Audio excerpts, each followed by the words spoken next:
Oops. She surged to her feet. If she had to fight, it was better to be standing, and she had her bag in her hands. She hadn't let go of it, and now it was a weapon. She threw it at the men in front of her as they fell beneath the mass of metal. In front of her. As they fell beneath the mass of metal, she went to run around them, but there were a whole lot more diamond dogs surrounding her. She was trapped. Wait, what? So what, there were 3 diamond dogs, now there's more diamond dogs? I'm confused. Whatever. Kino closed her eyes, backing further up against the plinth, hoping someone would come rescue her. Principal Celestia and Vice Principal Luna had enough presents to get their diamond dogs to scatter.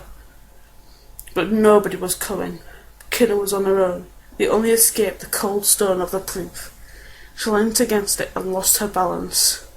She was falling, but with the sense of floating at the same time. She felt like she was being pulled apart and put back together, stretched at the same time she was being squashed. All the time, bright colours seemed to dance around her until the confusing sensations gave way to one, falling backwards, and she hit her head on what felt like cold, hard stone. There was a sound like tinkling bells, and a slight whoosh of air collapsing into a void. Through swimming vision, Kino saw a mirror with a dark frame, its glass appearing to ripple for a nanosecond before becoming the smooth sheen of normal glass. Still probably concussed. What I don't get is, what does concussed mean? What is concussed? I know what, because, the only reason I can think of concussed is, being unconscious. Or something like that. But I can't. Do you mean confused? Because I don't get it. I'm just going to say concussed, but I don't know what concussed is. You're probably saying confused, but oh, yeah, you are. Yeah, because that C is very close to an F, isn't it? Yeah, you are saying confused. Right, I'll be right back in a minute. Just gotta go to the bathroom. Still probably confused, Kino tried to sit up, but it just wasn't happening. She was distantly aware of the sound of snoring. God damn it, those guards are lazy. But right now she had to get up off the floor. Sorry. The snoring ended abruptly, and suddenly a big pony filled her vision. One of those ones that you saw at the medieval fairs, all dressed in armour and such.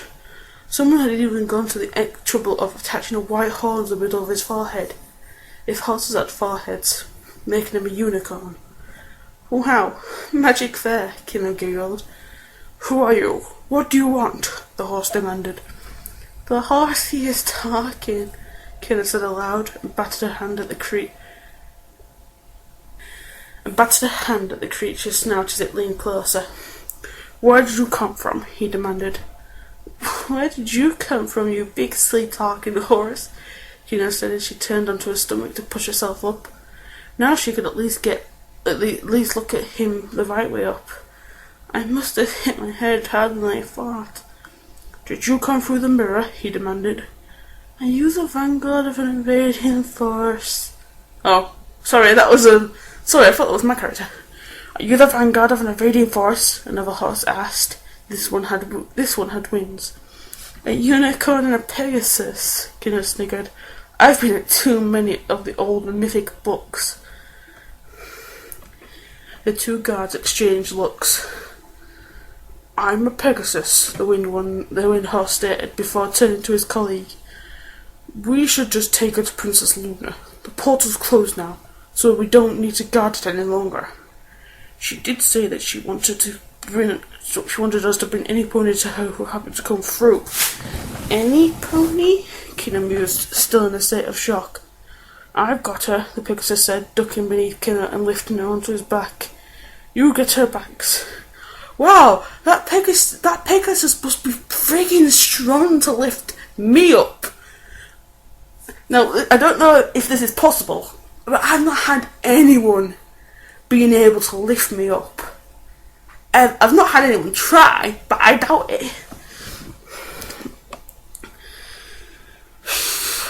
The unicorn nodded and used his magic to pick up the light tan saddlebags, and he placed them over his own back before the two guys left the mirror room.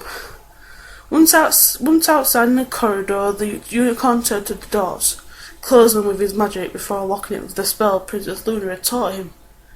Kino was starting to come out of her haze as she heard the clop of hooves echo along a quiet castle. The quiet had that edge to it. Oh, the quiet had that edge to it you only got at night. And as if to confirm this, they passed a tall window where Kino got a good view of the beautiful night sky, complete with full moon and twinkling stars. Finally the guards stopped, but it was only to exchange words with two other guards, both unicorns, who stood either side of the enormous double doors. They used their magic to open them, and as the unicorn Pegasus guard walked on through the doors, Kino couldn't help but wonder if they were solid gold.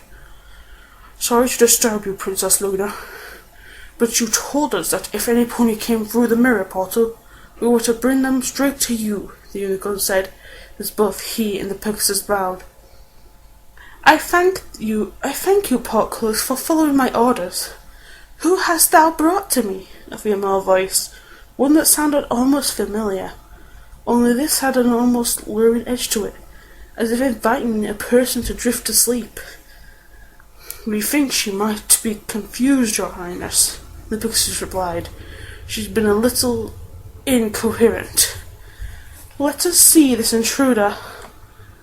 The female voice Kino was sure she recognised said before Kino found herself floating in the air. She was flying now. Well, go figure. It was a dream after all. Kino felt herself turn slowly in the air until she was face to face with another horse. This one was bigger than the guards, with a midnight blue coat and a mane and tail that seemed to flow with starshine. Kino wasn't sure what to call her since she had both a horn and a pair of wings. "How are you?" the mare asked. I'm dreaming," Kino murmured. The mare let out a groan of annoyance, and Kino felt herself lowered gently to the ground where she snuggled against cold white marble. "Here are her saddlebags, your highness," the unicorn said as he lifted them from his back and placed them at the princess's hooves. "Thank you both. You may go." The guards didn't argue as they left the presence of the Princess of the Night. Once they were gone, Luna used her magic to open the saddlebags and began to levitate the items out one by one. Kino seemed to realise this, and she managed to find a coherent thought within her jumbled brain. "That's my stuff. You can't just go looking through it," she said.